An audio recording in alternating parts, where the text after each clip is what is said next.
الحمد لله الذي هدانا لهذا وما كنا لنهتدي لولا أن هدانا الله، والصلاة والسلام على رسوله محمد وعلى آله وأصحابه ومن والاه. قال الله سبحانه وتعالى: قد أفلح المؤمنون الذين هم في صلاتهم خاشعون. وأيضا قال الله سبحانه وتعالى: قل لعبادي الذين آمنوا يقيموا الصلاة. وأيضا قال الله سبحانه وتعالى: إن الصلاة كانت على المؤمنين كتابا موقوتا. صدق الله العظيم. عن عبد الله بن عمر رضي الله عنهما قال: قال رسول الله صلى الله عليه وسلم: بني الإسلام على 5: شهادة أن لا إله إلا الله وأن محمد رسول الله، وإقام الصلاة وإيتاء الزكاة، والحج وصوم رمضان. متفق عليه.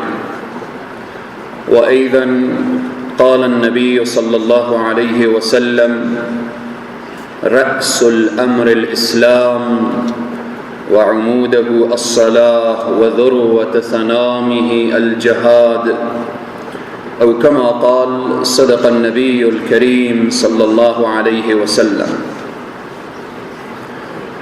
خدمت سروران عزیز و بزرگوار، بزرگان، موسفیدان، جوانان و نوجوانان عزیز، خواهر و برادر، پیر و جوان، السلام علیکم و رحمت الله و برکاته.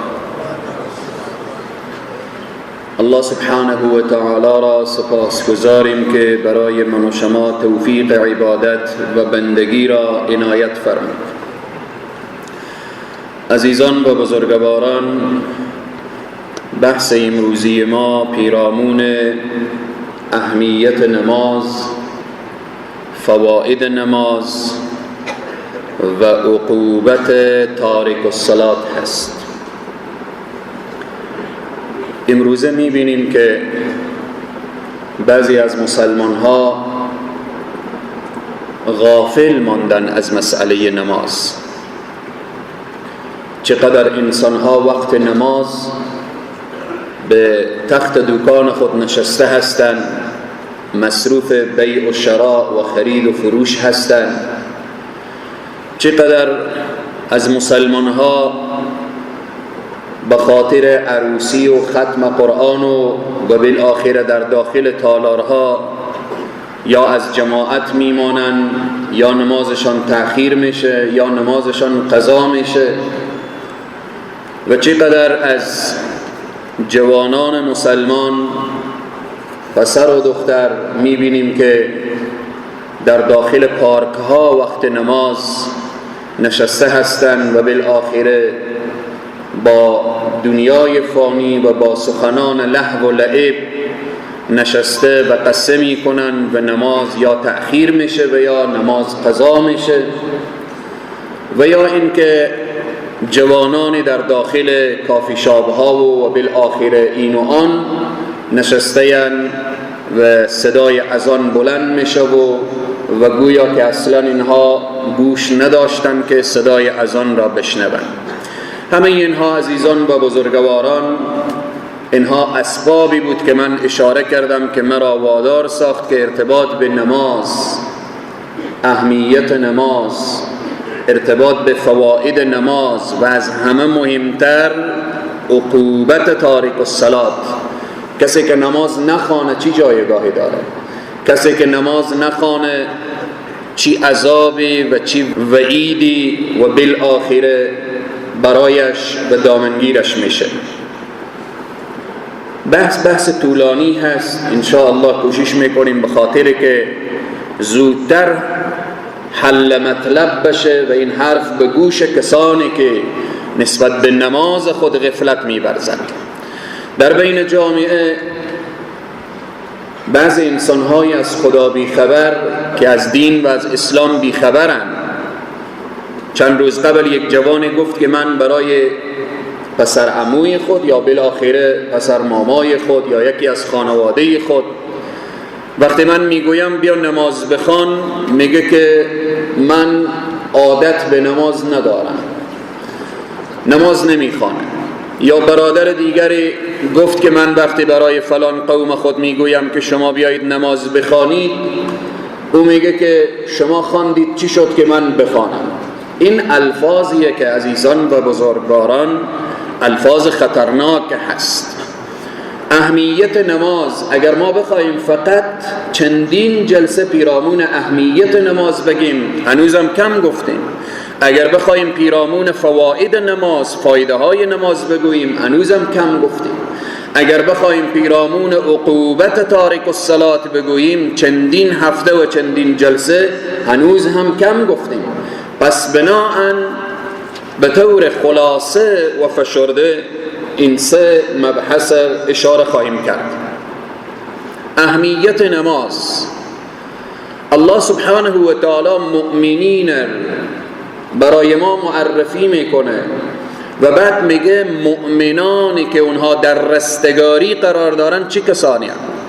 قد افلح المؤمنون، قد افلح المؤمنون، مؤمنینی که کامیابن، رستگارن، پیروزن. الذين هم في صلاتهم خاشعون، آنهایی که در نماز خود خشوع دارن، خاضعن، نماز به اون طریقه درست از او ادا میکنن.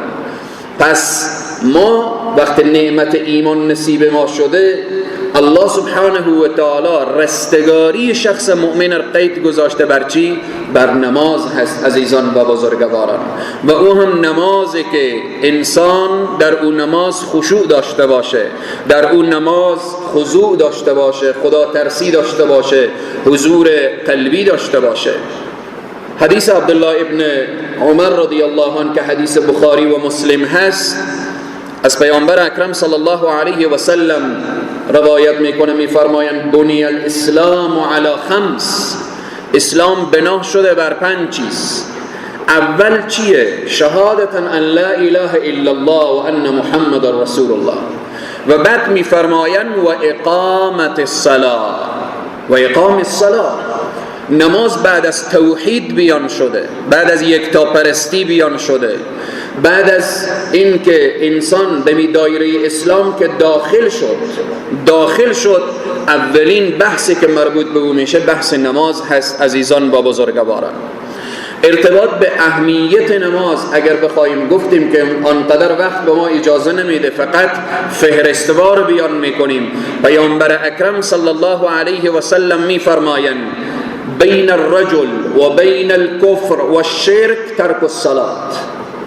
فرق بین مسلمان و کافر، فرق بین مسلمان و مشرک چیه؟ نماز هست.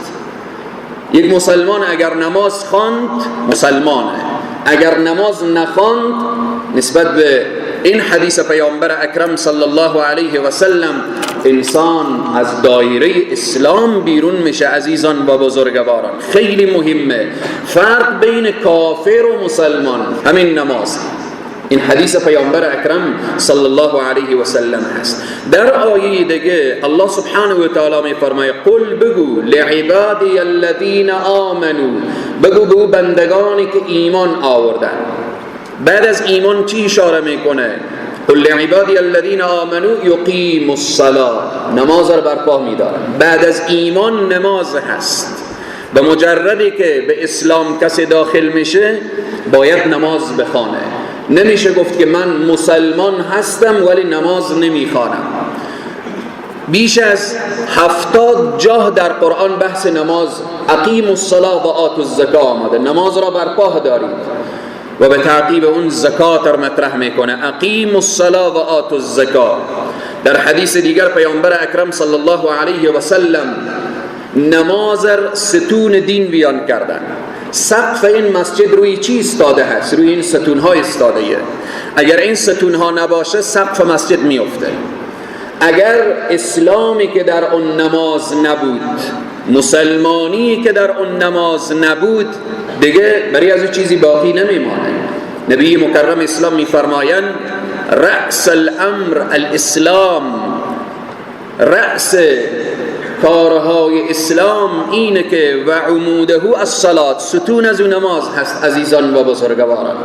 و بعد میفرمایند ذروت سنامه الجهاد، سقف که بلندترین هست او را جهاد میگویند.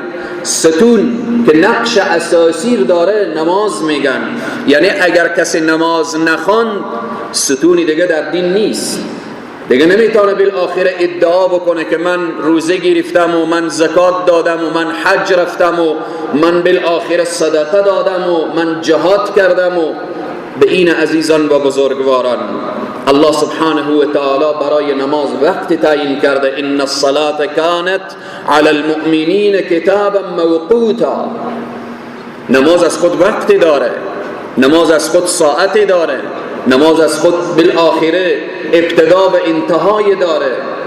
کسی آمد نزد پیامبر اکرم صلی الله علیه و سلم گفت یا رسول الله ای الاعمال افضل، کدام عمل از همه بهتر هست؟ فرمودن الصلاة لوقتها، نماز در وقتش بخوانی. یکی از صفات منافقین اینه که بدون عذر نماز را تأخیر میکنن، بدون عذر. اما امروز میبینیم که در پارکها برادر نشسته، خواهر نشسته و بالآخره نماز را تأخیر میکنه، در تالار نشسته نماز را تأخیر میکنه، یا این که قضا میکنه نماز. مسئله نماز عزیزان و بزرگواران خیلی مسئله مهمی است که بعداً ارتباط به کسانی که نماز را ترک میکنن اشاره خواهیم کرد. از جمله اهمیت نماز یک اشاره مختصر دیگر هم میکنم، بعداً میریم به فواید نماز. اهمیت نماز تمام احکامات اسلامی، روزه، زکات، حج، جهاد، تمام احکامات اسلامی الله سبحانه و تعالی توسط جبرائیل علیه السلام نازل میکنه برای بشر. همه به پیامبر اکرم صلی الله علیه و سلم توسط جبرائیل می آید. اهمیت نماز را ببین. شب معراج الله سبحانه و تعالی حبیب خود را، نبی خود را، رسول خود را وقت دعوت میکنه به آسمان ها، به سدرة المنتها، و بعد از برگشت نبی مکرم اسلام صلی الله علیه و سلم هدیه و تحفه‌ای که الله بر حبیب خود داده، بر نبی خود داده که ای پیامبر این تحفه هم پیش تو گذاشته، وقتی بهترین دوستی دعوت میکنیم برایش یک هدیه میدیم. الله سبحانه و تعالی 5 وقت نماز را به حبیبش و برای امت حبیب خود به عنوان هدیه عطا کرد. به این عزیزان من اهمیت نماز را ببین. جبرائیل علیه السلام نیاورده 5 وقت نماز را، الله سبحانه و تعالی گذاشته پیش حبیب خود در شب معراج که اول 50 وقت و بعداً تبدیل میشه به 5 وقت. 5 وقت نماز را کسی درست و صحیح ادا کنه الله سبحانه و تعالی اجر و ثواب 50 وقت را عطا میکنه. به این عزیزان و بزرگواران اهمیت نماز خیلی مهمه. الله برای حبیب خود چی دستور میده؟ و امر اهلک، امر کن خانواده خود را. به چی امر کن خانواده خود را؟ به ورزش، به انگلیسی خواندن، و کجا؟ امر کن فرزند خود را به دکانداری، برو بالآخره پول پیدا کن. و امر اهلک بالصلاة، دستور بده خانواده خود را به نماز خواندن، دستور بده اهل بیت خود را به نماز خواندن، دستور بده زن و فرزند خود را به نماز خواندن. به این عزیزان و بزرگواران گفتیم اهمیت نماز خیلی زیاده که اگر بخوایم اشاره کنیم وقت به ما اجازه نمیدهد. فواید نماز، این نمازی که میخوانیم چی فایده داره؟ فایده اولش اینه که ما دستور الله را به جا کردیم، فرمان الله را اطاعت کردیم و الله سبحانه و تعالی گفت اقیم الصلاة، نماز برپا دارید، و ما نماز را برپا داشتیم. این فایده اول هست. مطیع الله شدیم، فرمانبردار الله شدیم، بنده الله شدیم، سر عجز و عاجزی و تواضع و فروتنی به نزد الله گذاشتیم که ای الله نماز میخوانیم چون دستور تو هست. پروردگارا سر به سجده میگذاریم چون دستور تو هست. از جمله فواید نماز الصلاة راحت القلب، کسی که نماز میخوانه قلبش آرامش پیدا میکنه، قلبش راحتی پیدا میکنه، اطمینان پیدا میکنه، فکرش آرام میشه. نبی مکرم اسلام صلی الله علیه و سلم وقتی که محزون میشدن، غمگین میشدن، برای سیدنا بلال چی میگفتن؟ کان صلی الله علیه و سلم یقول لبلال ابن رباح رضی الله عنه قم یا بلال فارحنا بالصلاة، بلند بشو ای بلال، ما را خوشحال بساز، ما را راحت بساز، غم و اندوه ما را دور بساز، بلند بشو، صدای اذان را بلند بکن. و این عزیزان و بزرگواران از جمله فواید نماز اینه که راحت قلب پیدا میشه. قلب به هیچ چیزی آرامش پیدا نمیکنه مگر به یاد الله و به ذکر الله، و بالاترین ذکر الله نماز هست. بالاترین ذکر الله نمازه. نمازه که با کلمه الله آغاز میشه، با کلمه الله نماز ختم میشه. داخل نماز دعا هست، داخل نماز ذکر هست، داخل نماز تلاوت قرآن هست، داخل نماز ذکر و تسبیح و تهلیل و همه اینها هست. نماز عزیزان و بزرگواران که میگیم الله اکبر، الله با لفظ الله شروع میشه. وقتی سلام میدیم السلام علیکم و رحمت الله، آخرش چی هست؟ نام مبارک الله هست. به این راحت قلب. دوم الصلاة نور للانسان، نماز نور هست. نبی مکرم اسلام میفرمایند الصلاة نور، نماز نور، روشناییه. و الله سبحانه و تعالی میفرمایه سیماهم فی وجوههم من اثر السجود، کسانی که نماز میخوانند الله سبحانه و تعالی در پیشانی اونها نور قرار میده. به این عزیزان و بزرگواران وقتی قلب انسان مطمئن شد، چهره انسان نورانی شد، از جمله فواید به اینه که نبی مکرم اسلام صلی الله علیه و سلم میفرمایند اول ما یحاسب به العبد یوم القیامه الصلاة، اولین چیزی که روز قیامت پرسان میشه از نماز پرسان میشه. اولین چیز روز محشر که جان گداز بود، اولین پرسش از نماز بود، روز محشره. به اینه که از جمله فواید نماز صلاح العمل على قدر صلاة العبد. روزه ما چی وقت خوب روزی میشه؟ که او روزه نماز داشته باشه. حج ما چی وقت حج خوبی میشه؟ که او حج نماز داشته باشه. صدقات ما چی وقت صدقات خوبی میشه؟ که او صدقات نماز داشته باشه. به اینه که هر قدر که ما در نماز خود کوشش کردیم که نماز ما درست بشه، سایر اعمال ما عزیزان و بزرگواران درست میشه. نبی مکرم اسلام میفرمایند اول ما یحاسب به العبد یوم القیامه الصلاة، اولین چیزی که حساب گرفته میشه روز قیامت از نماز هست. و بعد میفرمایند فإن صلحت له سائر عمله وإن فسد سائر عمله، او کما قال اگر نماز صحیح بود تمام اعمالش صحیح است. اولین گردنه و اولین سوال در صحرای محشر استاده میکنن، میگن بگو نماز چقدر نماز خواندی، چقدر به نماز پایبندی داشتی، چقدر توجه کردی. اگر از نماز درست و صحیح، یعنی از آب درست و صحیح بیرون شدی، نماز تو درست بود، سایر اعمال درست هست عزیزان و بزرگواران. اگر العیاذ بالله نماز فاسد بود، نماز درست نبود، نماز وضعیت خوب نداشت، دیگه اعمال هم نبی مکرم اسلام صلی الله علیه و سلم میفرمایند که وضعیت خوب نداره. از جمله فواید نماز من حافظ علیها کان له عهد عند الله ان يدخلها الجنه. از جمله فواید نماز کسی که به نماز پایبندی داره، عهدی که با الله بسته کرده، و ثمره و نتیجه چی میشه؟ بهشت هست عزیزان و بزرگواران. ثمره و نتیجه بهشت الله سبحانه و تعالی.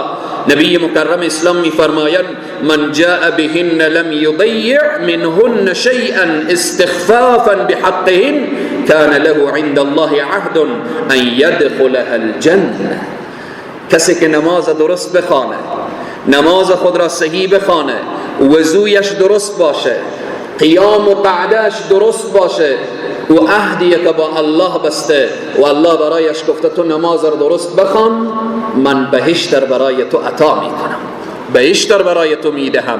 این وعده الله سبحانه و تعالی هست از جمله فواید نماز. عزیزان و بزرگواران، چقدر انسان به ذوق میآیه، به شوق میآیه وقتی که انسان نمازخوان، انسان وقتی شما برادران و خواهران این حرفا رو که میشنوید، چقدر در قلب شما میآید که الحمدلله، الحمدلله در این لحظه در خانه الله نشسته ایم، الحمدلله در این لحظه در خانه کریم نشسته ایم، الحمدلله در این لحظه در خانه ودود نشسته ایم، الحمدلله در این لحظه در خانه غفار الذنوب نشسته ایم، در خانه نشسته ایم که ملک الملوک هست. انسان لذت میبره در خانه الله، خانه رب العالمین. آمدیم تا الله را سجده کنیم و الله سبحانه و تعالی میفرماید کسی که نماز را درست و صحیح ادا کنه، این عهد خود را با الله درست کرده، پیمانی که بسته کرده بوده با او عهد، با او میثاق، اینها را درست پیش برده، ثمره و نتیجه چی میشه؟ اینه که بهشت جایگاه او هست. از جمله فواید نماز الصلاة و امان. کسی که نماز میخوانه در امن، در امنیت، در آرامش. الله سبحانه و تعالی میفرماید در سوره معارج آیه 19 تا آیه 23 میفرماید ان الانسان هلوعا و اذا مسه الشر جزوعا و اذا مسه الخیر منوعا. این آیه چی معنا هست؟ ان الانسان خلق هلوعا. انسان خلق شده بی طاقت، انسان طاقت نداره، آرامش نداره. این خلقت انسان هست. اذا مسه الشر، وقتی بدی برسه به انسان، جزوعا، جزافزا میکنه، دردی برسه، رنج برسه، مصیبتی برسه، تجارتی خراب شه، معاملی خراب شه و بالآخره جزوعا، بیقراری میکنه. و اذا مسه الخیر منوعا، وقتی خیری بری از او رسید، دنیایی رسید، ثروتی رسید، چه کار میشه؟ بخیل میشه. این عادت انسان هست. غم و مصیبت رسید بیقراری میکنه، ثروت و بالآخره آرگاه و بارگاهی رسید باز بخیل میشه.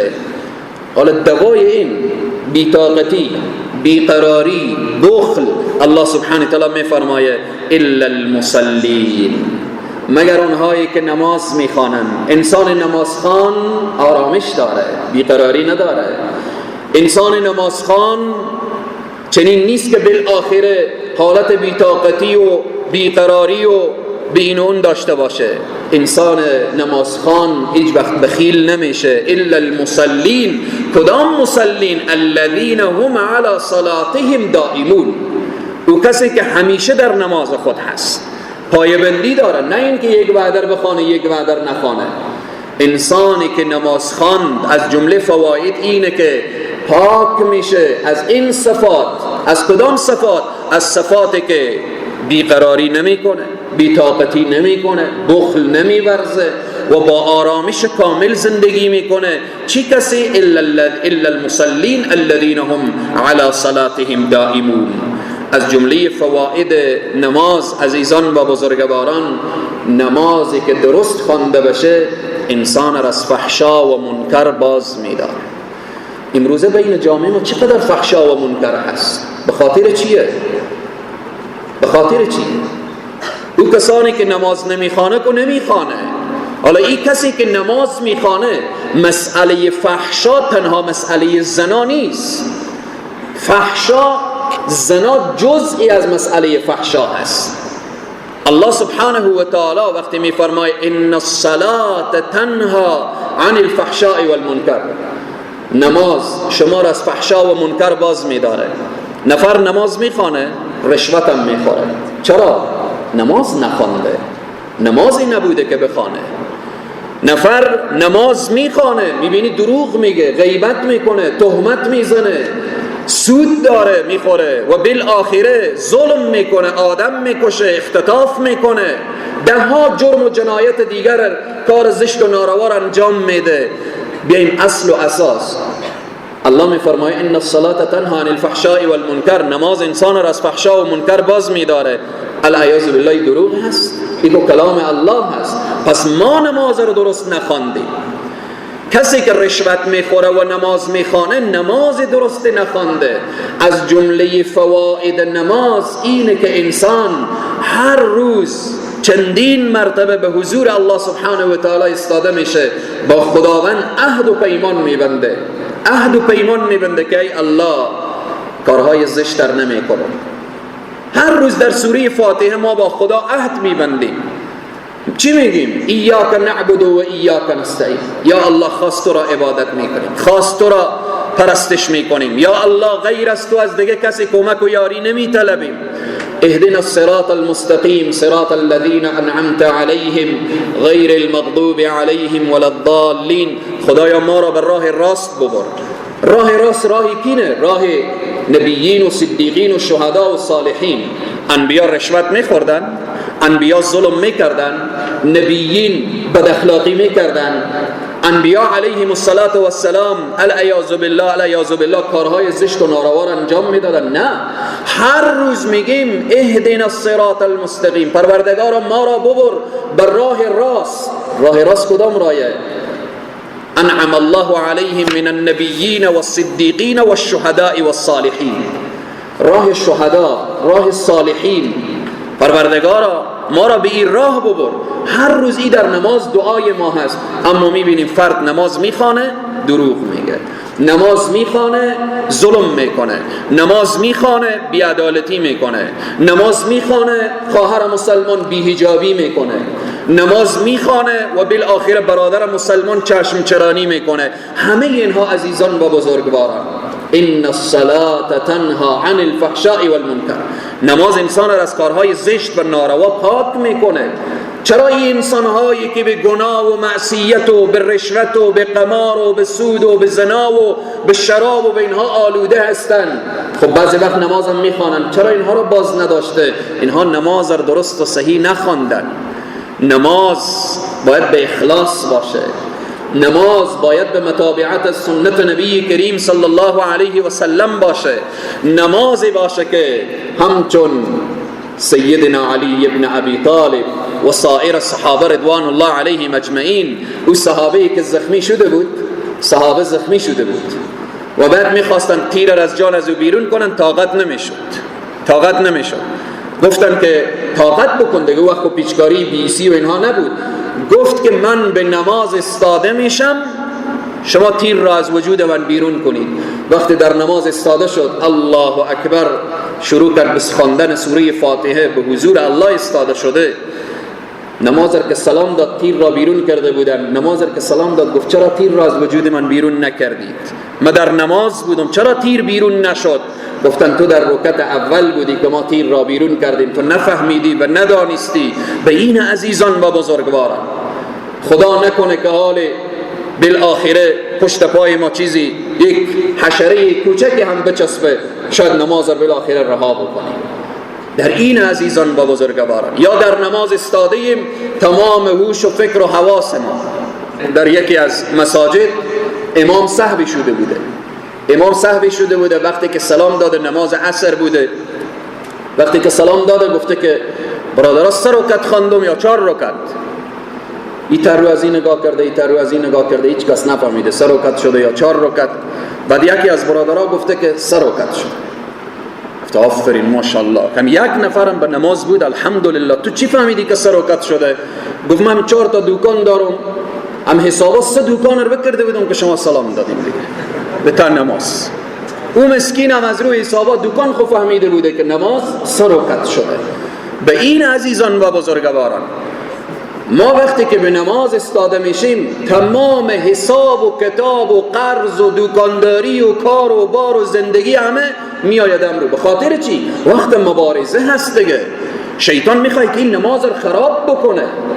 این نمازی که اینقدر عظمت داره، بزرگی داره، جایگاه داره، سبب فوز و فلاح و رستگاری انسان میشه، شیطان کی میگذاره که این نماز بالاخره به درجه قبولیت برسه؟ به اینه که تو مسلمان باید چکار کنی؟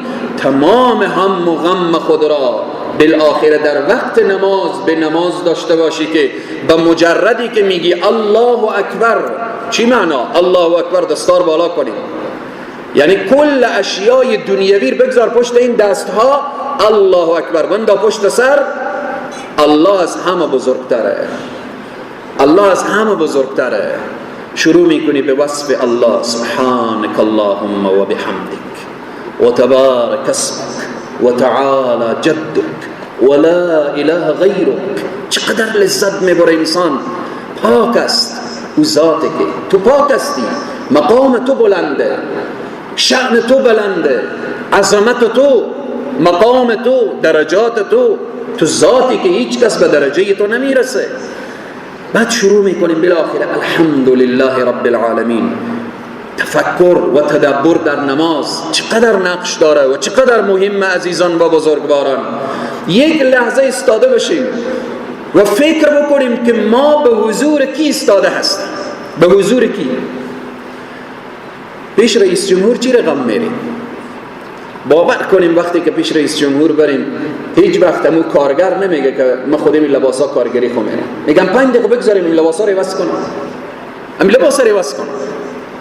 وقتی پیش رئیس جمهور استاده بشیم پا انسان به خواب بره تکان نمیدیم، رئیس جمهوره بخ کله خور که نفر بیخی نمیکنه. اما به نماز که استاده یک دم پنجه به بینیه و یک دم پی کلیه و بالاخره از ای پا و به ای پا و پس ما نفهمیدیم به حضور کی استاده هستیم. ما به این فکر نشدیم که احکم الحاکمین، اعدل العادلین، ملک الملوک، صاحب عرش و فرش، پروردگار عالم، ما به حضورش استاده ایم. ذات اقدس الهی، پروردگار چقدر بزرگه، ما به حضورش استاده شدیم. الله اکبر.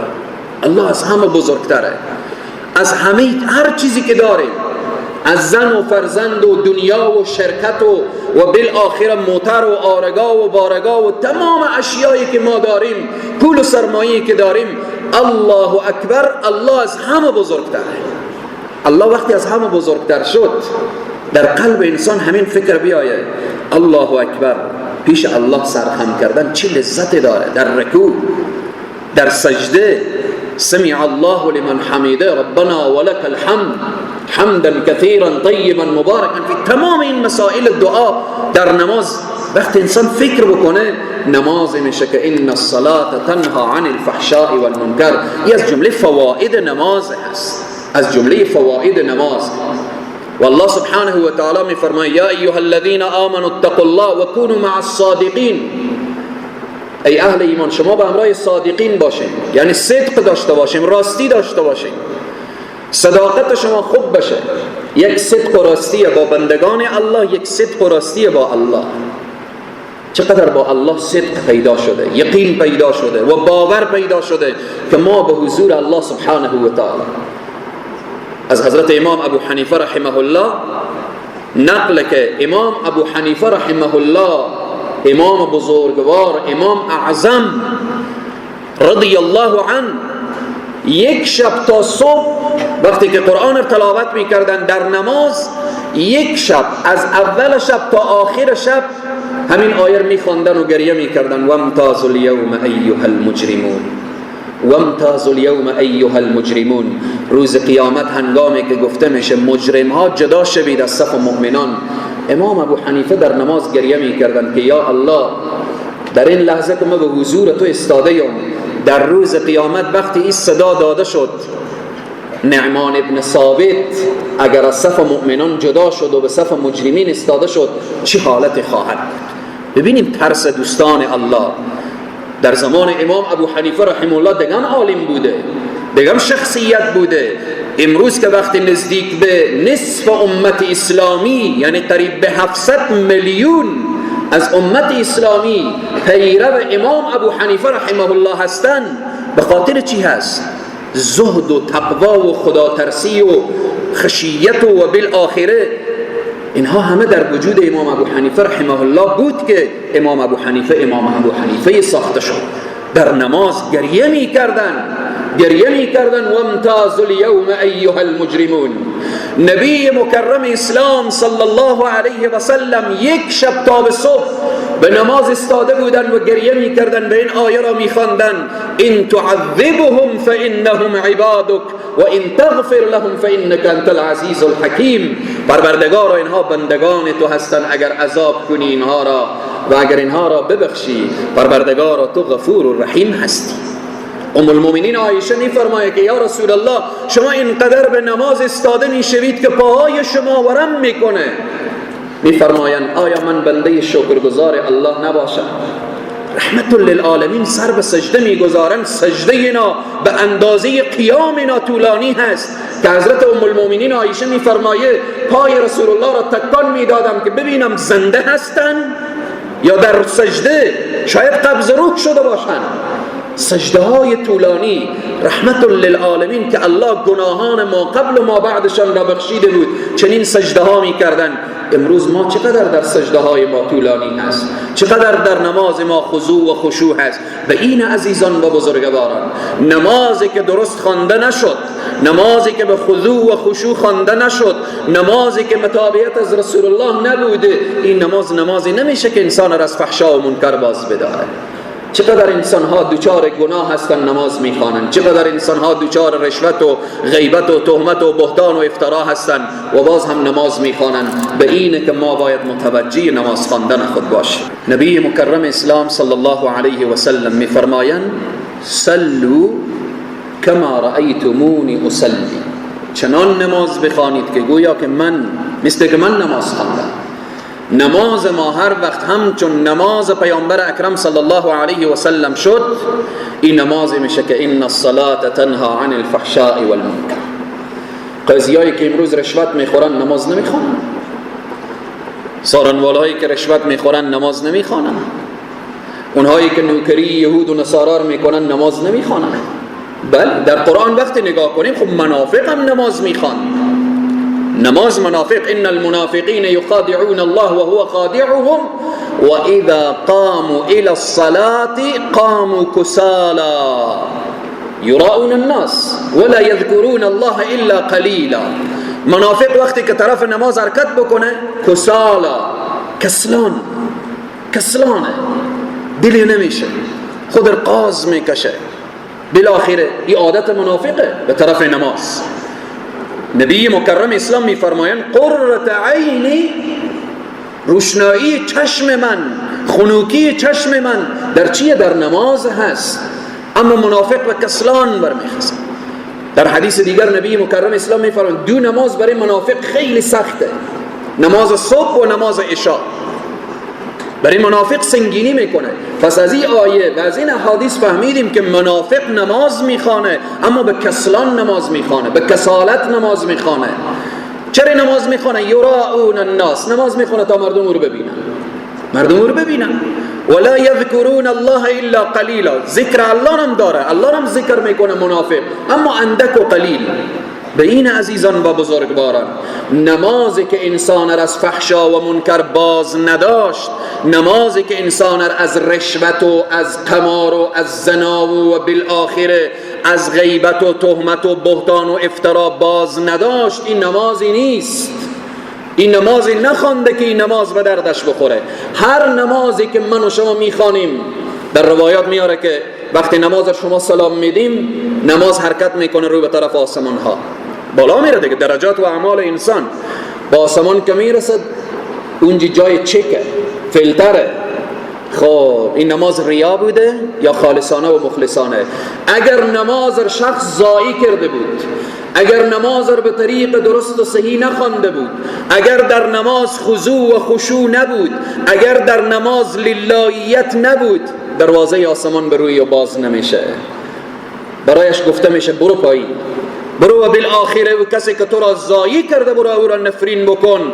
نماز میآیه بر فرق سر صاحب خود میخوره و بر اطرافش میچرخه و او را لعنت میکنه که لعنت به تو کسی که مرا ضایع کردی، لعنت به تو کسی که مرا بر ریا ادا کردی، لعنت به تو کسی که بالاخره مر درست و صحیح ادا نکردی. به این عزیزان و بزرگواران، ان الصلاة تنها عن الفحشاء والمنکر، نماز انسان را از فحشا و منکر باز می‌داره. چرا امروز فحشا، هر نوع گناه فحشه، فحش یعنی زشت، اگر نماز خواندی از گناه و معصیت دور نشدی و گناه و معصیت را انجام دادی و توبه نکردی، در حقیقت بدان که این نماز به درد تو نخورده. ان الصلاة تنها عن الفحشاء والمنکر، این کلام الله هست، کلام رب العالمین هست.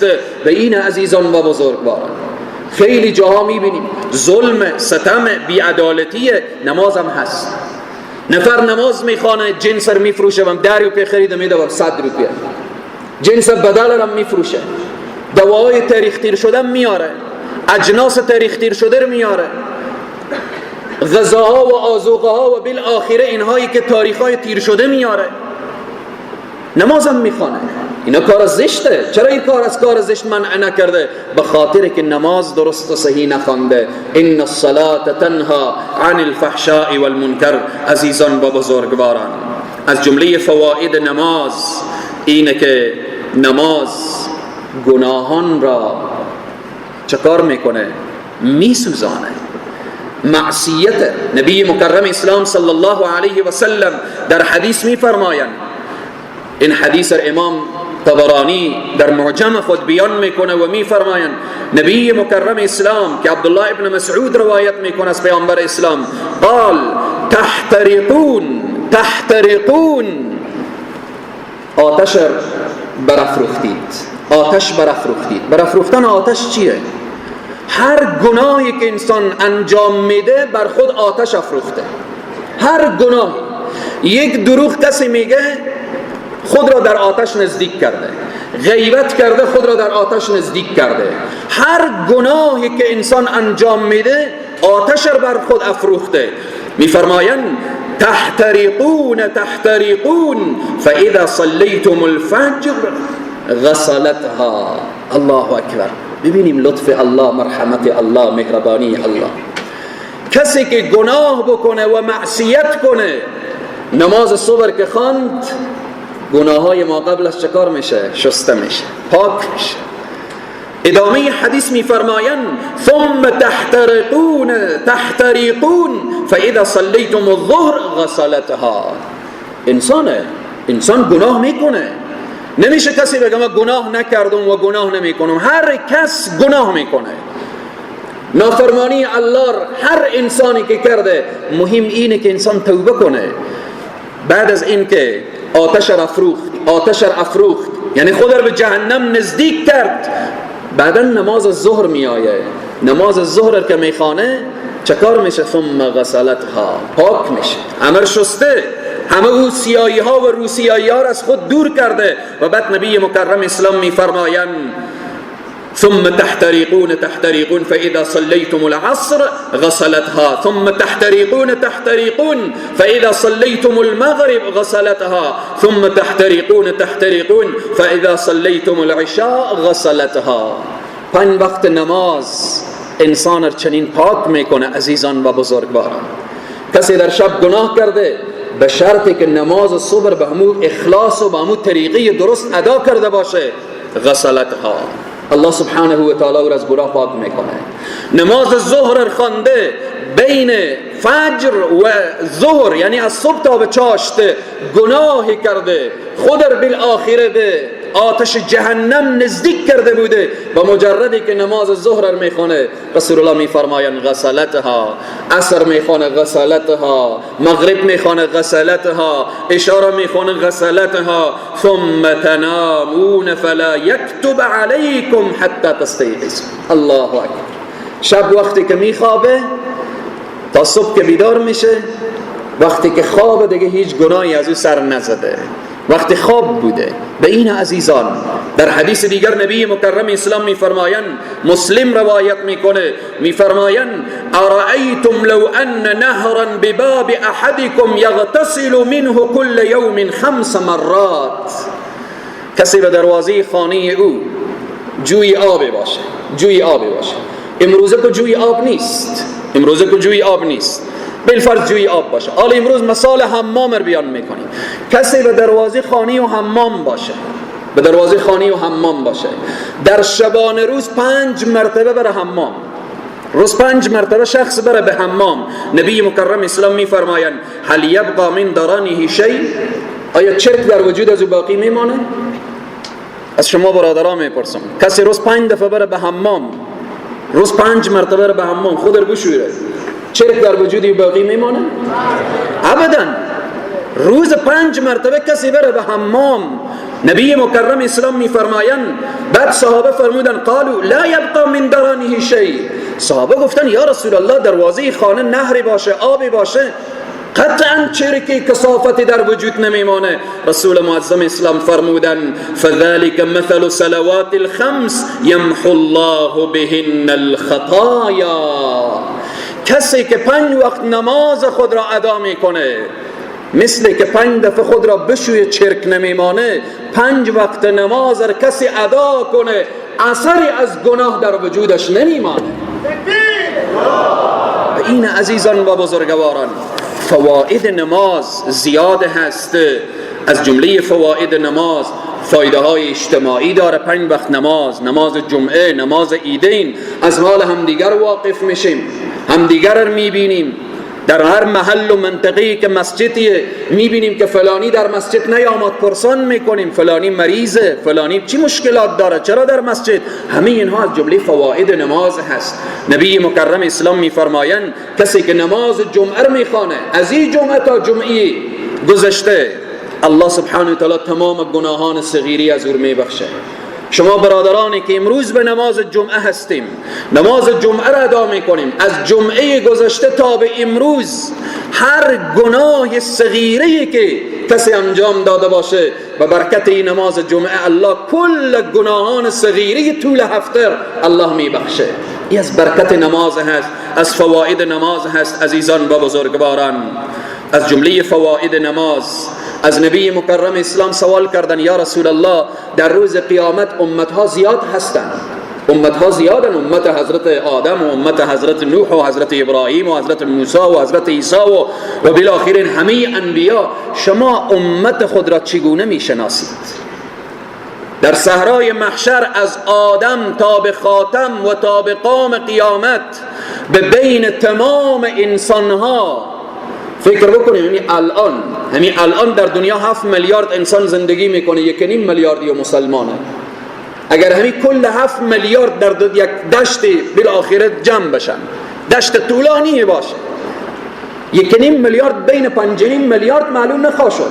چی برسه که از حضرت آدم تا به خاتم تا به قام قیامت همه انسانها. صحابه عرض کردن یا رسول الله شما در صحرای محشر امت خود را چگونه میشناسید؟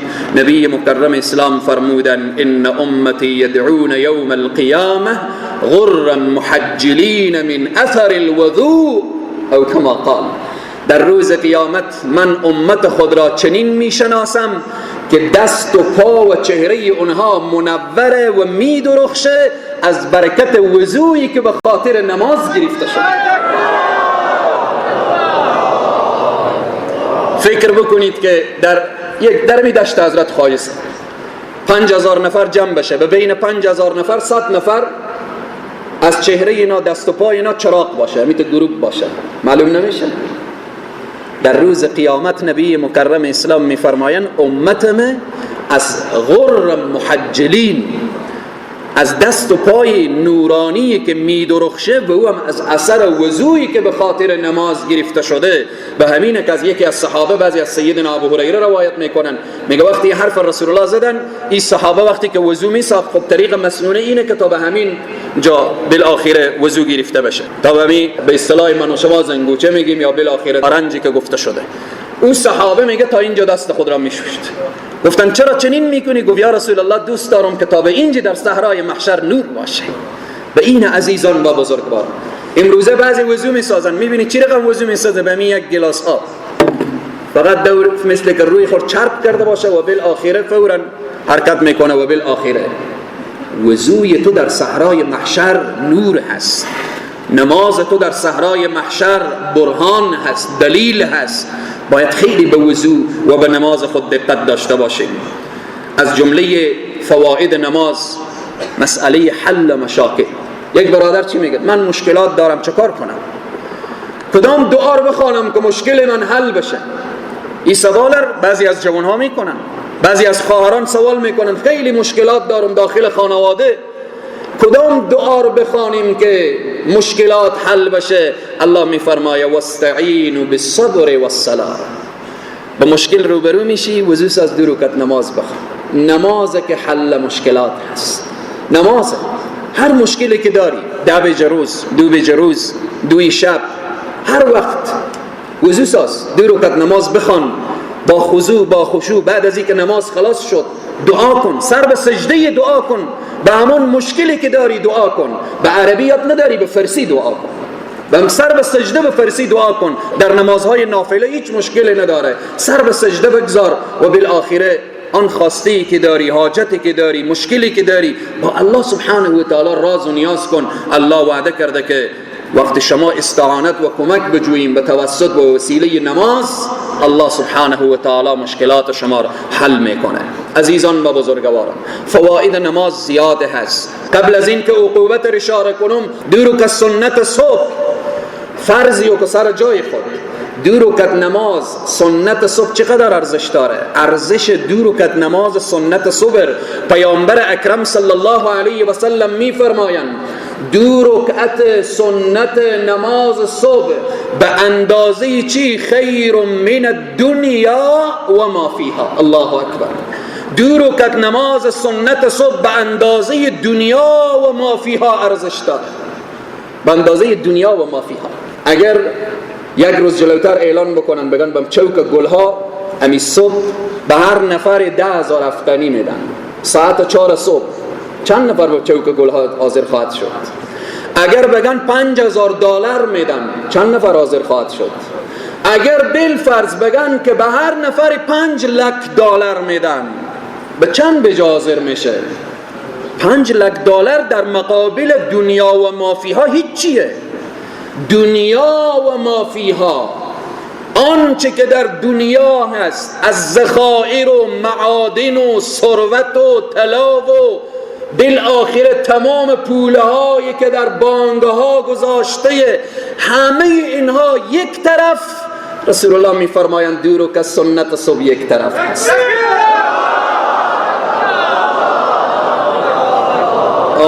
یکی از اولیای خدا ساعت 2 شب برمیخواست، روی جای نماز نشسته بود و گریه میکرد، میگفت خدایا تا سنت صبح خواهد رسیدم؟ پروردگارا 2 رکعت سنت صبح آیا نصیب من خواهد شد؟ از 2 شب گریه میکنه تا وقتی که نماز صبح میرسه. به خاطر چی؟ به خاطر اجر و پاداشی رو میفهمه، پاداشی رو میدانه. عوض همی حی علی الصلاة حی علی الفلاح، در هر محل و منطقه یک بار مؤذن صدا کنه که بوجی برنج و قطی روغن توزیع میشه، شاید به مسجد جا نباشه، به مسجد شاید جا نباشه. عزیزان من، ایمان، عقیده، باور، اخلاص، اینها کجا شده؟ اینها کجا شده؟ هر کدام ما، من خطیبی که روی منبر نشسته هستم، این ذوق و شوق و اینها چرا در وجود من نیست که به خاطر سنت صبح باید از 2 شب 3 شب بیدار باشم و بالاخره گریه کنم یا رب به 2 رکعت سنت صبح خواهد رسید. عزیزان و بزرگواران، پس به اینه که ما ارزش نماز، اهمیت نماز، فضائل نماز، اینها رو ما نفهمیدیم و ندانستیم.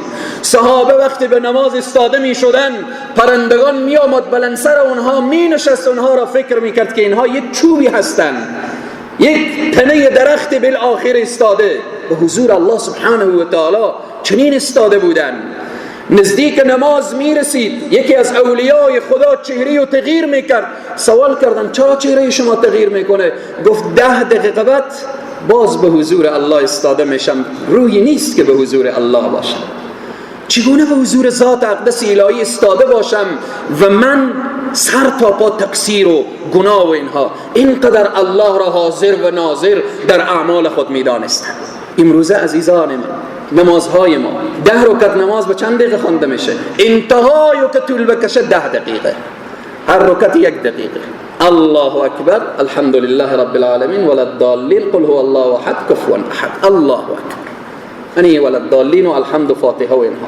به این عزیزان و بزرگواران، وقتی به حضور یک پادشاه، به حضور یک والی، به حضور یک قماندان، به حضور یک وکیل، به حضور بالاخره حتی یک فردی که بین قریه و جامعه و اینها مسائل که میریم برای از مراجعه میکنیم، 10 دقیقه جلوتر گپا خور تیار میکنیم، نیم ساعت جلوتر گلو خور صاف میکنیم، لباسا خور نگاه میکنیم، قیافه خور نگاه میکنیم که من میرم به حضور ارباب صاحب استاده میشم، به حضور رئیس جمهور استاده میشم.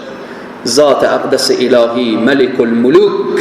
ملک الملوک میفهمیم یعنی چی؟ یعنی پادشاه پادشاهان، پادشاه پادشاهان.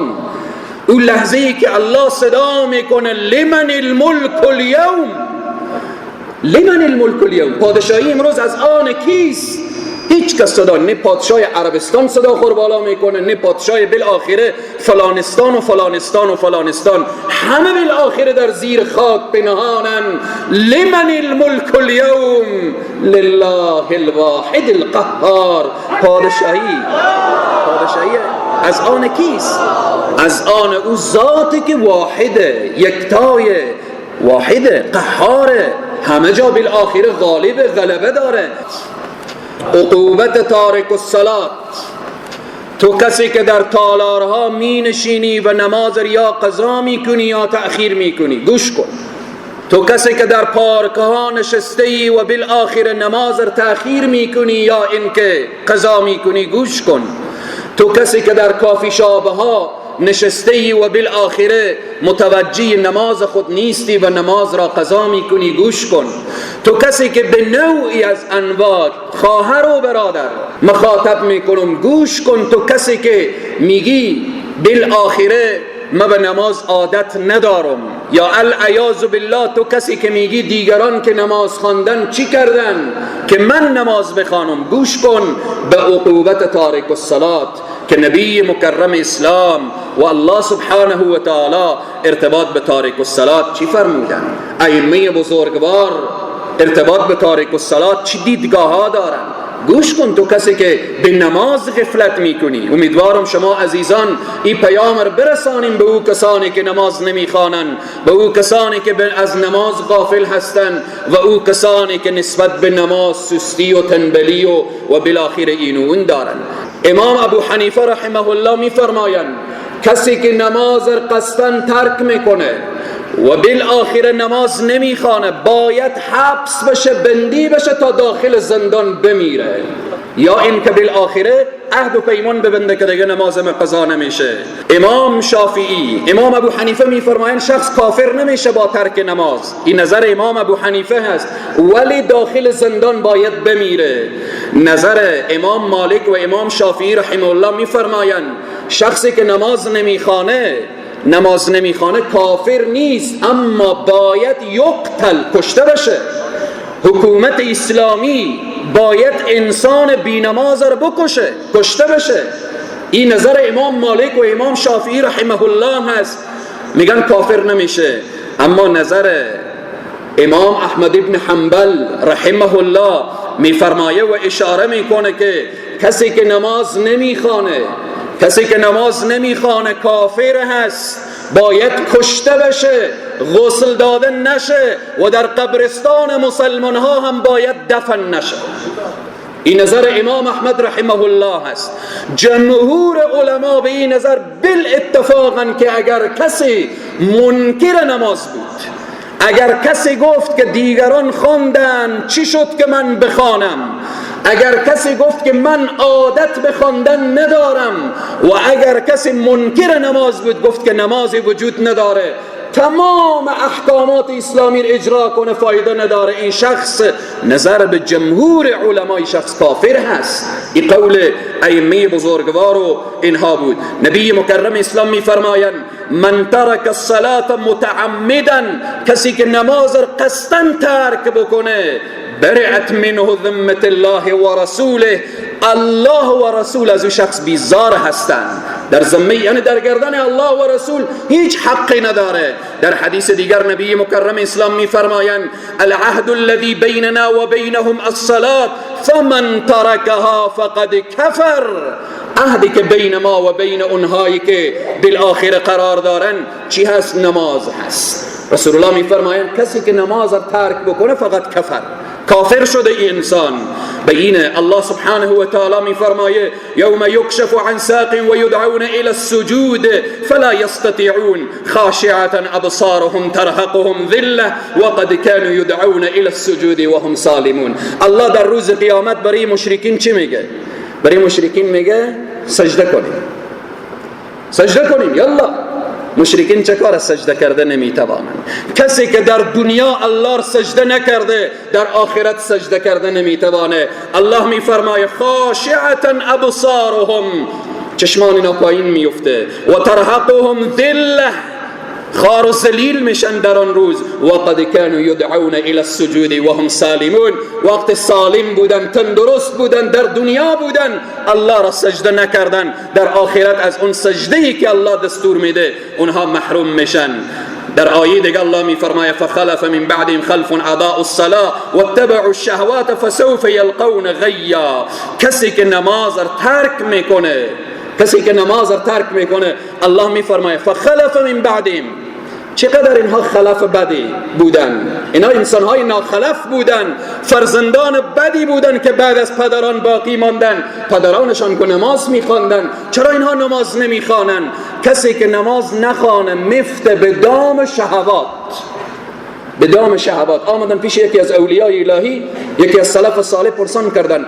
کسی پرسان کرد گفت که یا بزرگوار من بسیار شهوت بر من غلبه کرده، هر جا زنی رو میبینم نگاه میکنم، هر جا دختری رو میبینم بالآخرت چشمم طرف از او کشانده میشه، دستم به خود نیست، پایم به خود نیست، چه کار باید بکنم؟ این بزرگوار این آیه تلاوت کرد فخلف من بعدهم خلف اضاعوا الصلاة. متوجه نماز خود باش. نماز نخوانی به دام شهوات میفتی. نماز درست نخوانی چشم تو دیگه در کنترل تو نیست. نماز درست نخوانی دیگه دست و پای تو در کنترل نیست. اینها عقوبت تارک الصلاة هست. نبی مکرم اسلام میفرمایند من حافظ علیها کانت له نورا و برهانا و نجاتا یوم القیامه. کسی که به نماز محافظت داشته باشه در روز قیامت نماز برایش نور، برهان و دلیل، نجات، روز قیامت رو نجات میده. اما کسی که نماز نخوانه چی؟ و من لم یحافظ علیها لم یکن له نور ولا برهان ولا نجات و کان یوم القیامه مع قارون و فرعون و هامان و ابی بن خلف. کسی که نماز نمیخوانه روز قیامت نور نداره، روز قیامت دلیل نداره، در روز قیامت راه نجات برایش نیست. کسی که نماز نمیخوانه در روز قیامت با کی حشر میشه؟ با فرعون و با هامان و با بالآخره ابی بن خلف، با اونها حشر میشه. عزیزان و بزرگواران، به طور خلاصه بیان میکنم کسی که نماز نمیخوانه در عمرش برکت نیست. کسی که نماز نمیخوانه در رزق و روزیش برکت نیست. کسی که نماز نمیخوانه آرامش نداره. کسی که نماز نمیخوانه شیطان بر او تسلط پیدا میکنه. کسی که نماز نمیخوانه محروم میشه از یاری دادن الله. الله او دیگه یاری نمیده، نصرت نمیده. کسی که نماز نمیخوانه از اجر و ثواب سایر اعمال محروم میشه. کسی که نماز نمیخوانه دعایش قبول نمیشه. کسی که نماز نمیخوانه از همصحبتی و مجالست با اولیای الهی محروم میشه.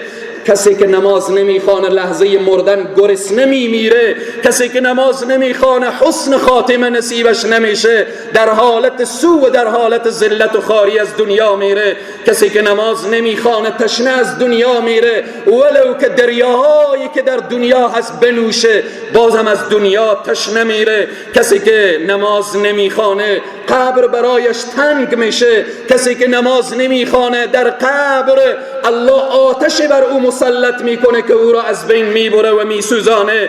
کسی که نماز نمیخوانه جهنم جایش هست. کسی که نماز نمیخوانه غضب الله بالایش هست. کسی که نماز نمیخوانه در داخل قبرش الله ماری مسلط میکنه که او مار سرش موی نداره. رسول الله میفرمایند از بس که زهرش تیزه موی سرش ریخته. کسی که نماز نمیخوانه اهل بهشت صدا میکنن ما سلککم فی سقر، چی شده که شما در جهنم میسوزید؟ قالوا لم نکن من المصلین، ما از جمله نمازگزاران نبودیم، ما نماز نمیخواندیم، ما روی خود را به قبله نمیکردیم، وقت نماز مصروف هوا و هوس بودیم، وقت نماز مصروف قصه و داستان بودیم، وقت نماز مصروف بیع و شرا بودیم، وقت نماز و بالآخره در حال عیش و نوش و استراحت بودیم.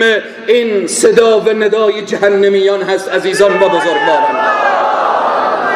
پروردگار عالم طاعات و عبادات همه ما و شمار مورد قبول درگاه خویش بگردانه.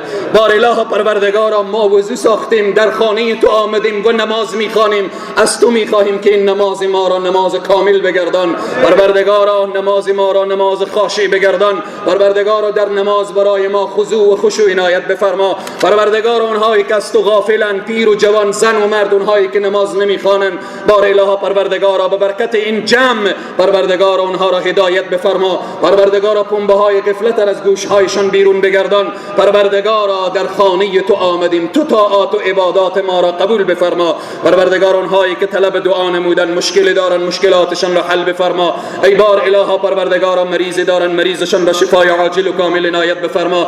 پروردگار اونهایی که بی اولادن، خدایا اولاد صالح عنایت بفرما. اونهایی که اولاد دارن اولاد صالح و اولاد صالح دارن اولاد مصلح بگردان. ای بار اله پروردگارا اموات ما را بیامرز، مورد رحمت و مغفرت خود قرار بده.